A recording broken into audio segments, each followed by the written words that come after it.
السلام عليكم. هذا انا كنتسنى في الاخت سعاد اللي جيت عندها للدار وما جبرتهاش. تاخرت لها شي صخيره اللي كلفني بها واحد السيد، قال لي خاي الله اخي ايوب غنسرد لك شي بركه د الفلوس تاخرها ماكله واعطيها الاخت سعاد على حساب يخرج فطره، لان الفطره كتخرج طعام بحال اللي خرج الرسول عليه الصلاه والسلام. المهم الاخوان، انا كنت ما جبت ريبورتور ضروري لان تماك تبارك الله 700 درهم السخره. كاين العدس، كاين بيصار، كاين الحميص، كاين زيت الزيتون، كاين لافاش كيري، وكاين الخير، كاين العسل، كاين التلبانه، كاين اللوبيه، آه كاين الزيت بيضاء، كاين الطحين، كاين طحين الزرع، كاين طحين بريميرا، كاين 5 يطرو د الزيت بيضاء.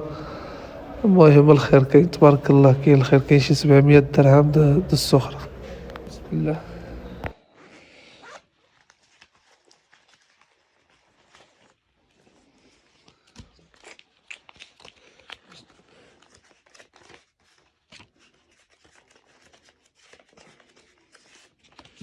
هذه ديالك 500 درهم. بسم الله والحمد لله. وهذه 500 درهم عندك اختك ياك. وهذه 500 درهم عند خاك ياك.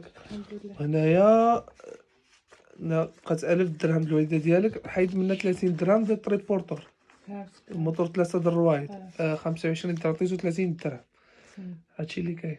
الصحة والراحة. ماشي كاين هادشي راه الخير والبركة. الله يسهل عليك والله يجعل كل خطوة كدعمل هاد الخير ربي يعطيك درجة في الدنيا والآخرة الله. وحتى اللي كيساعد في هادشي هذا الله يكثر خيره والله يكثر من مثال. اخوان دعوا مع الاخت سعاد، الولد ديالها مريض مسكين داتو للسبيطار، جبرت البنات ديالها هنايا. هادشي اللي كاين، والسلام عليكم ورحمة الله تعالى وبركاته.